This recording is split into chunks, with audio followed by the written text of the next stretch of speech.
नाही आपल्या निवडणुका नुकत्याच झाल्या जिल्हा परिषद आणि पंचायत समितीच्या आणि याच्यातला दुसरा टप्पा म्हणजे आज पंचायत समिती सभापती आणि उपसभापतींच्या निवडी होत्या आणि यासाठी हे वैयक्तिक माझं मत होतं की ठीक आहे आता निवडणुका झाल्या निवडणुकांमध्ये आपण पक्ष म्हणून लढलो आरोप प्रत्यारोप इलेक्शनमध्ये थोडा संघर्ष वगैरे या गोष्टी होत असतात पण आता तालुक्याच्या विकासासाठी आपण आता सगळेजण एकत्र आहे आणि महायुती म्हणून एकत्र येऊन सभापती उपसभापती निवडी करूया आणि आम्ही तसं महायुतीतल्या आमच्या घटक पक्षाला ऑफर पण दिली होती किंवा उपसभापती पद तुम्ही घ्या 3-3 आहे चिठ्ठीवर जाण्यापेक्षा उपसभापती पद तुम्ही घ्या सभापती पद आमच्याकडे द्या आणि त्याप्रमाणे आपण बिनविरोध निवड करू आणि कुठेतरी संघर्ष किंवा पुढे काम करायला आता 6 सदस्य आहेत 6 सदस्यांना पंचायत समितीमध्ये काम करायला एक चांगलं वातावरण या निमित्तानं होईल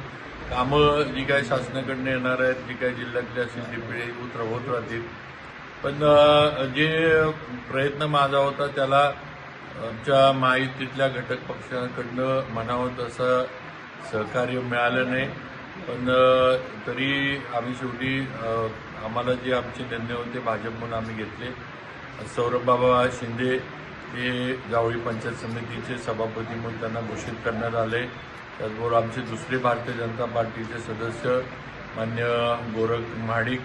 हे उपसभापती म्हणून निवडून आलेले आहेत आणि यासाठी मी सगळ्यांचं सर्व सदस्यांचं पण मी आभार मानतो आणि सर्वच माझे सहकारी जे आहेत मानकुमरे भाऊ वगैरे सगळेच या प्रयत्नात होते त्यांचं पण आभार मी मानतो पण एकच आहे की कुठेतरी थोडंफार जे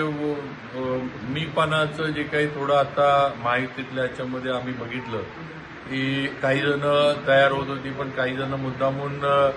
आडवं लावायचं आणि थोडं मीपणाचा जो प्रकार आज दिसला हा तालुक्याच्या विकासाच्या दृष्टीनं योग्य नाही असं मला वाटतं आणि कुठेतरी निवडणुका झाल्या की थोडा संघर्ष निवडणुकीतला बाजूला ठेवायचं असतं कामं आपण चांगली एकत्र येऊन करू शकतो पण त्या गोष्टीला म्हणावी तशी साथ ही महायुतीतल्या आमच्या घटक पक्षाकडनं मिळाली नाही ही वस्तुस्थिती आहे त्याचं नक्कीच खंत वाटते दुर्दैव वाटतं पण हरकत नाही अजून शेवटी ते म्हणतात ना की